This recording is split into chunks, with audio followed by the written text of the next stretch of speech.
Hello, today we're reviewing my Kershaw Blur. This is an all black edition, tanto point, partially serrated. It's about 7.8 inches long, 4.5-inch scales, and that's when it's closed, and 3.4-inch blade. Consider the idea right off the top here that this has got 1 and then 2 inches, so 2 inches here, separate surfaces for cutting edge, not a lot of cutting edge on a 3.4-inch knife. However, it serves its purpose very well.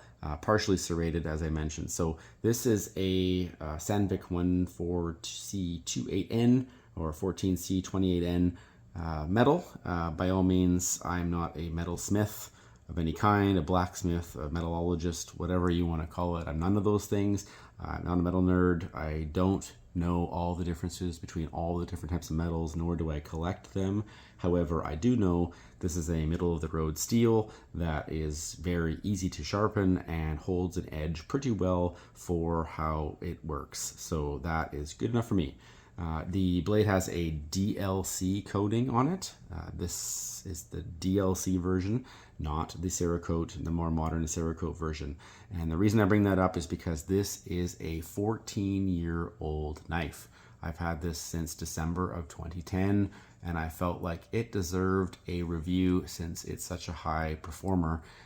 And again, I don't collect knives, so I can't speak to other knives being necessarily as good or better than this knife, but I can certainly tell you about this knife. Black aircraft grade aluminum scales, Teck inserts, and the Teck inserts are one of my favorite things. They are rubberized, but they are also very grippy. You get these oily or wet or have some sort of substance on your hands, and you're just sweaty or you're gloved. These hold a grip very, very well in any condition, perhaps even better when they're wet, which is odd but true. They are a fantastic addition to the grippiness of this knife, which is important in a work knife for me. That being said, I would say that overall the knife is okay looking. It's pretty discreet being that it's all black, but generally speaking, it isn't, maybe not the prettiest knife, but that's going to be something you have to decide on yourself. And if it's important to you, in my case, a work knife. This is again a 1670 TBLK ST Kershaw Blur. It is made in the United States. This was again back in 2010. I'm sure they still are. I think it's a Ken Onion design. I don't think that they switch factories like that, but you never know, they might.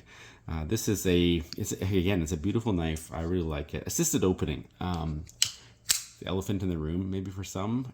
It is a very nice assisted opening knife.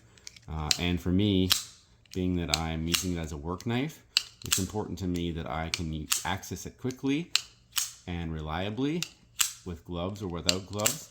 And generally speaking, this knife is very functional. I wouldn't complain about it.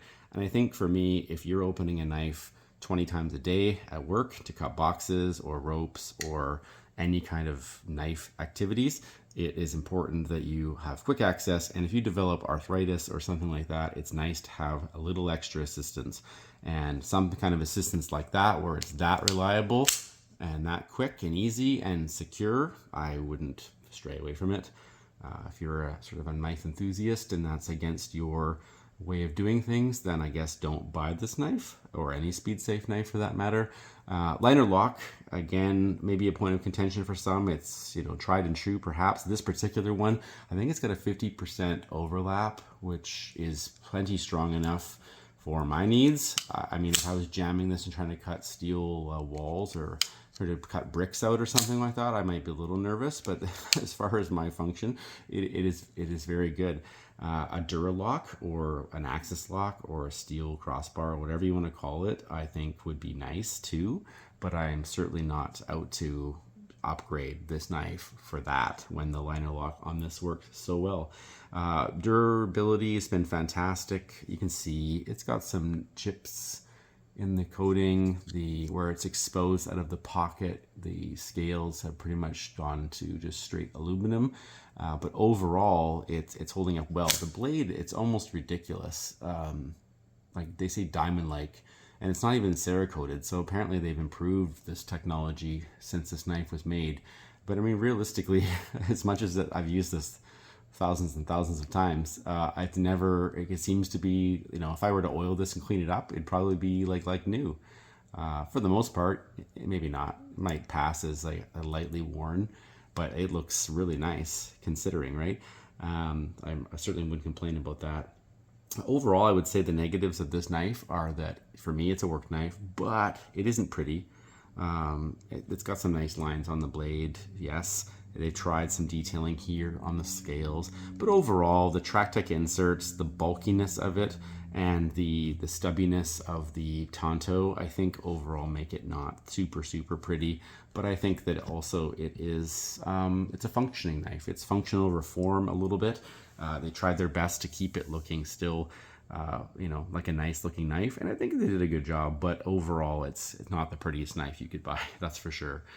So if that's important to you, it's something to think about. And then the second thing would just literally be the pocket clip. And again, it's subjective because some people might prefer the pocket clip to be allow the knife scales to stick up for maybe easy to grab ability or something like that. I don't keep much else in my pockets, so I can easily grab the knife without having to have it stick out of the pocket. But that being said, I prefer a deeper pocket clip, something that comes up and around, perhaps with sunken screws, just for a little less overall visibility, a bit more discreet. I don't need it to be hidden, but I also don't mind it to be not on display either. So it's something to think about. You can get aftermarket clips for sure, and Kershaw will give them to you, I think, for free if you email them. I just never needed to, and by the time I noticed the wear on the knife, I realized it was kind of too late for this one.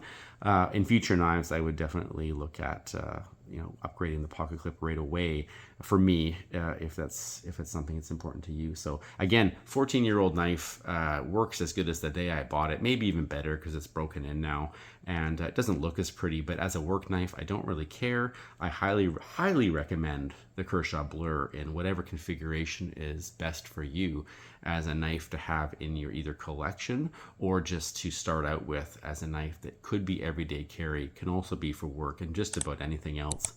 Take care.